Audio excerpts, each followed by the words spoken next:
Hello, boys and girls, this is ImAnderZEL, of course, and oh yes, welcome to another The SwedeBox video, where you guys basically send in questions of all kinds of stuff, more serious, more fun, or gaming related, or life related, or whatever, and I try to answer them as best as I can. I don't do any kind of research before these answerings, so as usual, I mean, these are mostly based on my opinion and what little or whatever I know, so yeah, it's basically mostly my opinion, so don't always trust this, but I've noticed that you guys usually want to hear my opinion about stuff and not what's written on Wikipedia or what's exactly the like stuff that's going on, because you can just read that without watching my videos. But anyways, you can send your questions into Anders brevlåda or something like that. I actually don't remember now. There will be a little link in the video description, or with the email address, so to say. And you can send in your own question. Do only send in questions for the mailbox. I do not read any other questions than actual questions for the SwedeBox. I just delete them basically. I don't even open them, so yeah. And of course it is Tribes Acsend. Get some soldier gameplay in the background. Don't remember what this map is called because I suck at remembering map names, but it is it's soldier and it is capture the flag. So let's go ahead and jump straight into the first question. Hello or hi Anders. First of all, I love your videos, so keep up the good work. Thank you very much. Now to the question. I'm 15-year-old and I live in Finland. I have just finished grundskolan, that's basically like primary school, I would say, and I have applied to go to study in a gymnasium, basically that's high school, in Helsinki. I got the place, but there is one problem. I live 300 kilometers from school, so I have to move to Helsinki all alone. Do you have any tips on how I can survive, and what is your opinion about this? It is a really good gymnasium, so of course I want to move. Greetings from Finland, polare, Captain Forest. P.S. Sorry for bad English. No worries, dude. I mean, I suck at just reading the messages just as they are. But yeah, you should definitely move. I mean, definitely. You're gonna have so much fun. I actually had that, even though I lived about 50 kilometers away from school, I actually had to go in a bus the first 1.5 years out of the 3 years. But when I got to move, I just turned 18 basically, or was going to turn 18. And oh my god, best thing ever in my life to move. Had so much fun, was able to go to parties and just to have a bunch of fun basically. And since your question wasn't really about that, you were saying you wanted to go, but I just wanted to like tell you that that's the right move to do. How are you gonna survive? It is really easy. I mean, Finland is a good country just like Sweden, so I'm guessing you won't have any problem like buying some noodles and buying some macaroni and eat that. I mean, I basically lived out of that like for the first 1 year when I moved, until I kind of got some kind of summer job and then was able to actually like buy real good food and stuff like that, because you want to save as much money as possible to buy booze and to go to parties and have sexy time with girls and all kinds of good stuff like that. So I think you're gonna be just fine. I mean, all you gotta do, the only real difference with I don't know how your parents treat you, but I mean, the only real difference I had was I had to do my own laundry. I usually cooked myself anyways, and I usually cleaned, or I always almost clean my room myself. And stuff like that. I mean, my mom stopped doing that when I was like 10. So, I mean, I think you're gonna be just fine. Don't worry, dude. And someone is texting me! God damn it, let's see who the hell is texting me. Fucking crap. Assholes! It's my brother. Are you uploading a video? And I'm like, herp derp, god damn it. Hitman? Yes. Yo. God damn it. Asshole. But anyways, I think you're gonna be just fine, so don't worry about it, dude. It's gonna be just fine, don't worry at all. So let's jump to the second question straight away. We got hello Anders. exclamation mark. First, I just want to say I love watching your videos. I always end the day laying in the bed with my iPad and watching your videos before I go to sleep. I just recently started my channel with some Battlefield 3 HD content. I have been posting like 15 videos when I'm writing this, and of course I don't get a lot of views, like 70 to 100 on the second day. To the question, how did you become the YouTuber you are today? Do you have any tips or tricks for newbies like me? P.S. You're my favorite Viking. Thank you very much. Or it's Du är min favorit Viking. That's Swedish, of course. Oh god, what's the best tips I can give you? Make sure to have fun. That's amongst the most important stuff. Also make sure the audio and video is good, and I'm gonna be really honest. If you're let's see now, how old were you? God. No, you didn't say how old you are actually. But if you do commentary, it's very hard to get subscribers just by doing montages and videos. You have to do commentary usually, so people get to know you, because mostly people watch your videos because of you and not because of the game you play and stuff like that. Sometimes more people will watch if it's a popular game, but YouTube, I kind of noticed that YouTube works like this. If you're younger than like 18, you will have a hard time actually getting anywhere on YouTube, due to the simple fact that people like to watch grown-ups. Don't really know why, but me personally, I never like to watch really any videos of anybody who's younger than me.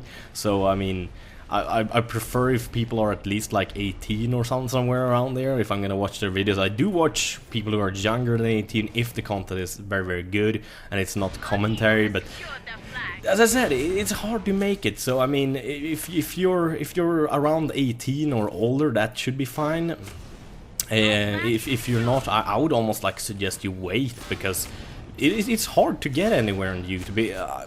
I think I mentioned this before in another the SwedeBox, and it's kind of like you first off you gotta make like quality content. I mean, it can't be crappy content. It has to be some kind of good or interesting stuff in it. You need to have good audio and video. People don't want to watch blurry videos that have like scratchy mics that sounds like this. That's my nails on the mic. And all kinds of stuff like that. So it's more or less like it's very, very hard to get anywhere on YouTube, but the best tips I can give you if you still want to try and stuff like that is to post your best videos on Reddit and on Facebook and other kinds of websites. I noticed that helped me a lot when I was a smaller YouTuber. Right now it doesn't do that much, but it only gives a few extra views and a few extra subscribers, but back then I usually got maybe 1 or 2 subscribers a day, and to get 100 extra views and like 20 extra subscribers during the day was goddamn awesome. So I always made sure to post on Reddit and stuff like that. So that's kind of what I can suggest you to do, so to say. Other than that, I don't really got any more tips. It's more or less like what content you make, and basically trying to find the right audience for you. So yeah, let's jump to the third question. Hello, Mr. Zell. I don't know really if I'm a Mr. I'm Mr. ImAnderZEL. Yeah, bow before me, bitches. Yeah, that sounds good. I've been playing some retro shooters lately, but I have also been playing fun shooters such as Team Fortress 2 and Tribes Acsend. I went back to playing Call of Duty 7. Ooh, is there a Call of Duty 7? I think you mean like 4 maybe, or something like that. And it really made me think how shooters have changed, but also it makes me ask the question, do you think that people assume realism makes a better shooter? For instance, Tribes and Team Fortress are amazing games and a lot of fun, but it don't feel they get the same recognition they deserve purely because it's not realistic. I'm thinking a shooter that isn't as realistic, but with more depth, has more play value than a game that is realistic but just the same old stuff. So I ask you this: do you prefer shooters with more depth and choice but less realism, or the other way around? From Adam, in rainy old England? Oh god, that's a long question and a kind of hard question actually. Oh god, how should I answer that in the best way? I prefer shooters that have more content. Basically, you can do more fun stuff because that makes it last that much longer. But then again, like games like Counter-Strike, I played like forever, and I only played Dust 2 and stuff like that. It kind of has to do a lot with how the game works, if it rewards quality players. It has a lot to do with stuff like that. I mean, Battlefield 3 is a fucking excellent game, but it's not really realistic. The only thing that is like semi-realistic is the suppression system. Everything else is like not even close to being realistic, and it kind of baffles me why they choose to put in like suppression system in Battlefield when really nothing else is realistic, because there isn't. I mean, it's just extremely weird. It baffles me. But I would say games that are well balanced and yeah, but well balanced. I think games that are well balanced are the games that usually gets the most popularity, or at least that I would say is the best games. They're not usually the ones that get the most popular, but I would say those are the really good games. And it's kind of like this. It's if a game is very badly balanced, that means that people are going to be able to exploit other things, or basically do stuff they shouldn't do, and win against a guy that's actually better than them just because they're using an exploit or using a gun that's a lot better, and stuff like that. And it's just overall a very hard question to ask, but I think games like Battlefield, Counter-Strike, Call of Duty and Team Fortress are so very popular and fun to play because they simply do the job they should do. I mean, Call of Duty isn't trying to be Counter-Strike or Battlefield, it's just trying to be Call of Duty, and that's why people like it. And the same thing goes for Battlefield and all those kinds of games. I mean, there's some people that are like, oh god damn it, now Battlefield is Call of Duty because they're small maps. I mean, no, maps doesn't really have anything to do with it. It has to do with how the game works. And sadly, Battlefield has a lot of bugs and a lot of problems, but still it's such an amazing fun game because you can drive a fucking tank, you can drive a chopper, you can drive a jet, you can blow houses up, you can blow a hole in the wall and attack from a different direction. I mean, there's so much different fun stuff you can do, and I think that's also like why Team Fortress is so fun.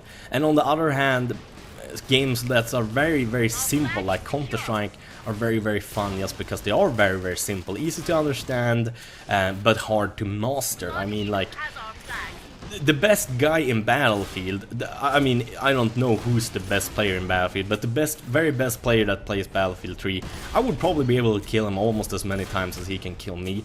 But the best player in Counter-Strike, I would never even be close to killing him half the time as he kills me. I mean, if me and him would face off and he would get 10 kills on me, I might even only get 1 kill on the best guy in Counter-Strike. So I mean, it's different kinds of things, and kind of like StarCraft, even though it's not an FPS. But yeah, it's a hard topic actually, to be honest. But I think good content, good balance, and making sure the game is fun is the most important, at least for me. Let's jump to the fourth question. God dag, Anders, med Z. I'm a new fan and I really like watching your videos, especially Tribes Acsend. You have said that you are more of a kraftig kille, basically kind of fat, basically that means in Swedish. And I don't want to be mean or anything, I know you're cool enough to not be offended.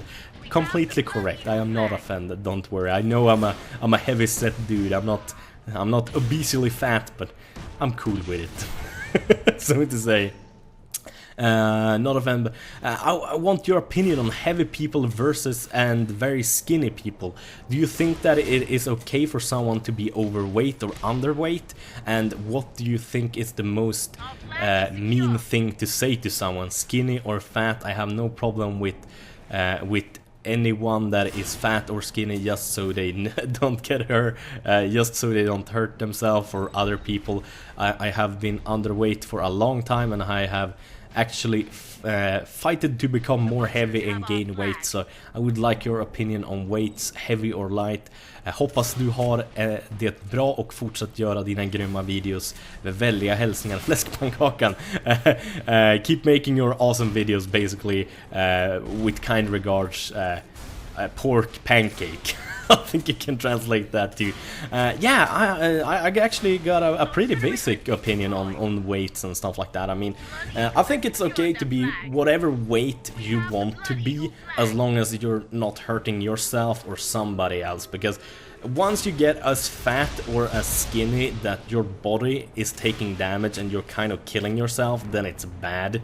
And the same thing goes for, since usually when you're that thin or that heavy that you're basically damaging yourself and your body, that usually means that other people around you are gonna suffer. Maybe not physically, but like the government has to pay for like medical stuff for you, at least in Sweden, if you're very heavy or very thin. And I don't think that's okay. I mean, as a kind of fat guy like I am, I mean, I think it's cool. I mean, I'm not hurting anybody, I'm not hurting myself, I still find my penis and stuff like that, so I think it's kind of cool. I don't think I'm hurting anybody or myself, so I don't feel like being my size, so to say, is something bad. But being like grossly overweight and stuff like that might actually hurt the economy, hurt your country and stuff like that, and that's not very good. And the same thing goes with being grossly underweight, so you basically can't do any job or anything like that, you have no energy, your loved ones get scared and worried about your health and stuff like that, and that's not good either. And the video is ending right now, so I can't really say anything else, but as usual, thank you guys for watching, have a wonderful day, bye bye.